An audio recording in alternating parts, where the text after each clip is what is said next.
E a gente segue agora com o nosso quadro Diga Doutor, e o tema que vai ser abordado agora é incontinência urinária, que é a perda involuntária da urina pela uretra. Então o doutor Hamilton Mourão continua aqui com a gente e vai explicar melhor por que isso acontece. A gente estava falando de xixi, de fazer xixi na cama, agora a gente vai mudar de assunto, que é a incontinência urinária. Doutor Hamilton, por que isso acontece e quando que as pessoas devem realmente ficarem alertas para algum sinal de que tem algo errado? Então veja, Nayara, essa é uma condição até prevalente. Existe um trabalho chamado Lutz Brasil, que foi publicado nos últimos anos, que mostra que a prevalência é de cerca de 40% das mulheres acima dos 40 anos e de cerca de 15% dos homens acima dos 40 anos. Então as mulheres elas são mais acometidas com incontinência urinária? Sim, sim. As mulheres elas podem sofrer de dois tipos de incontinência urinária, chama-se incontinência urinária de urgência ou incontinência urinária de esforço. Existe o quadro também que associa as duas, que é o quadro misto, que tem a incontinência de urgência, que é quando tem aquela vontade imperativa de ir no banheiro, e a de esforço, que é relacionada a esforços físicos, uma tosse, um espirro, uma gargalhada, uma corrida, um esporte. Então vamos explicar melhor. Essa de urgência é aquele que a mulher ela precisa ir no banheiro e tem que ir logo. Se não for, não consegue segurar o xixi. É isso, doutor? Isso. O que é urgência miccional? Urgência miccional é aquela vontade imperativa de ir no banheiro que fica com a sensação de que vai escapar. Pois bem, a incontinência de urgência é quando acontece a urgência e também a incontinência. Você não consegue chegar ao banheiro. A urgência é aquela vontade, a incontinência é quando você já fez. Perfeito. E a outra do espirro e da tosse? A da tosse e o espirro, existe o quê? Um aumento da pressão abdominal através de uma tosse, um espirro. Você contrai o abdômen, aumenta a pressão dentro do abdômen, essa pressão se transmite para o fundo da bexiga. A uretra, às vezes, está numa situação menos contraída ou no momento que ela não está tão preparada para contrair, para segurar a urina, e há o escape, a perda de urina em decorrência do esforço. Isso acontece numa gargalhada, na tosse, no espirro, pular.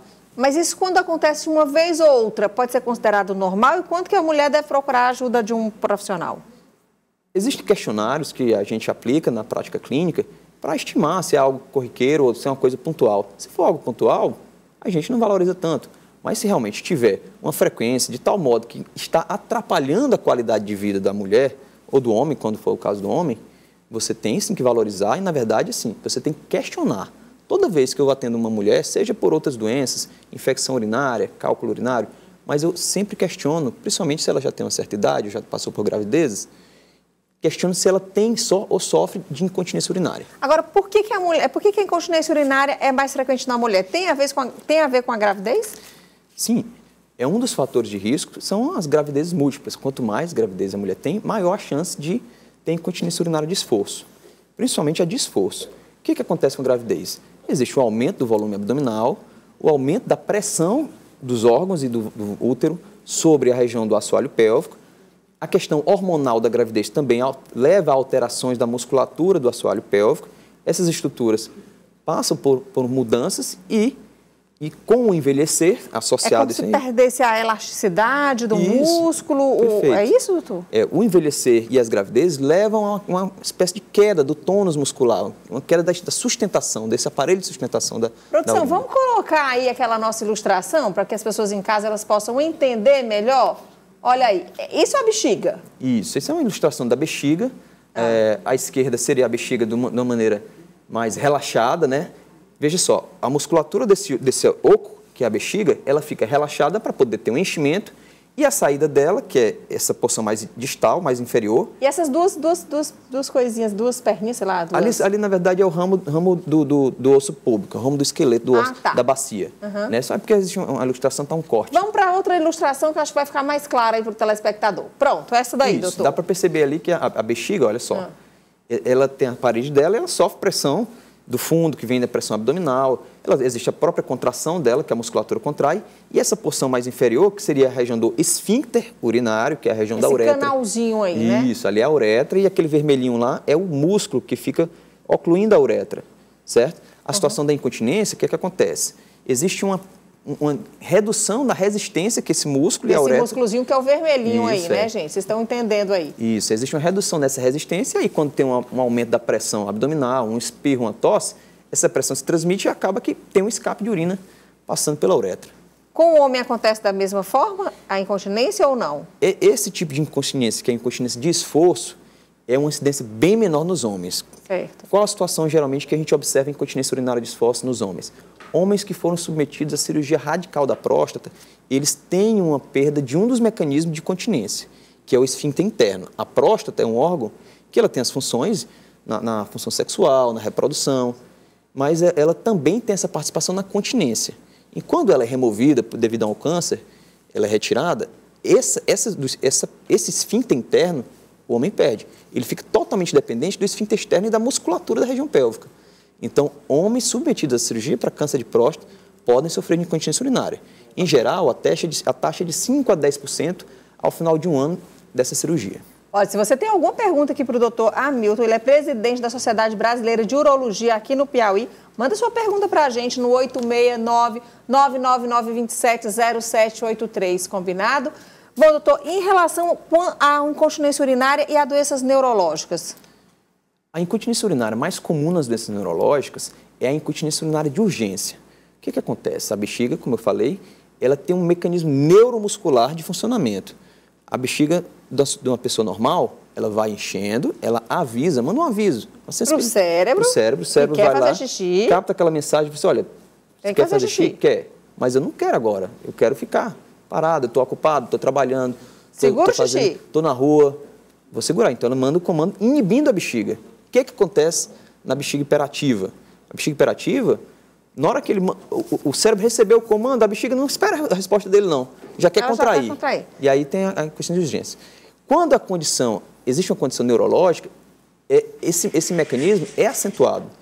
E situações como doenças neurológicas, como esclerose múltipla, doença de Alzheimer, pós-AVCs, acidente vascular cerebral. Pode ter incontinência urinária? Sim, pós-traumatismos cranianos podem também evoluir com incontinência urinária de urgência. São situações mais comuns. Já tem pergunta, doutor? Já tem pergunta, então vamos interromper já para poder, porque às vezes você está respondendo e a pergunta já é sobre isso, né? Vamos lá. Vamos lá. Olha aí, a Osana do bairro Aeroporto. Existe tratamento para continência urinária? Eu já ia fazer essa pergunta.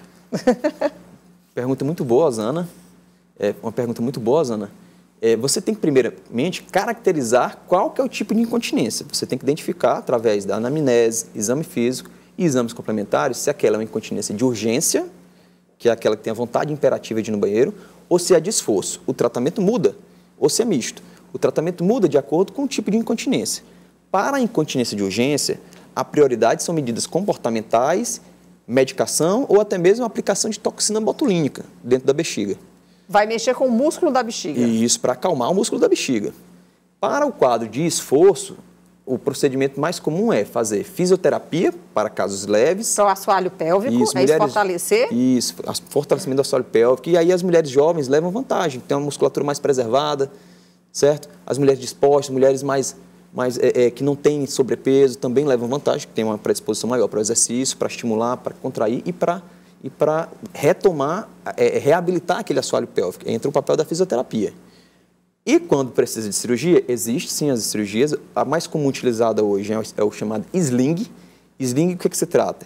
É um implante de uma fita, que pode ser feita de material homólogo, um material natural da parede abdominal, ou de uma tela protética, um material sintético, chama polipropileno, em que ela vai abraçar a uretra e dar um suporte para ela, aumentando a resistência. Você vai dar uma pressão para a uretra, é isso? Você está reforçando a resistência. O plano de saúde paga isso? O SUS paga isso? Normalmente o plano de saúde cobre, sim. E o SUS faz? O SUS, os pacientes têm menos acesso, vai do serviço. Tem que ter um serviço bem organizado para poder fazer esse procedimento. Mais pergunta. Quem tem diabetes pode ter incontinência urinária? É a pergunta da Rosana Lira, do bairro Cristo Rei. Rosana, gostei muito da sua pergunta. Diabetes é uma situação que realmente pode alterar o padrão urinário. Doutor? Sim. O diabetes, principalmente o diabetes descompensado, o paciente tem o que a gente chama de poliúria.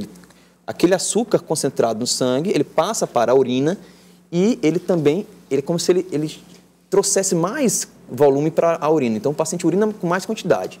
Isso já é o que chama frequência, não é incontinência, mas é frequência.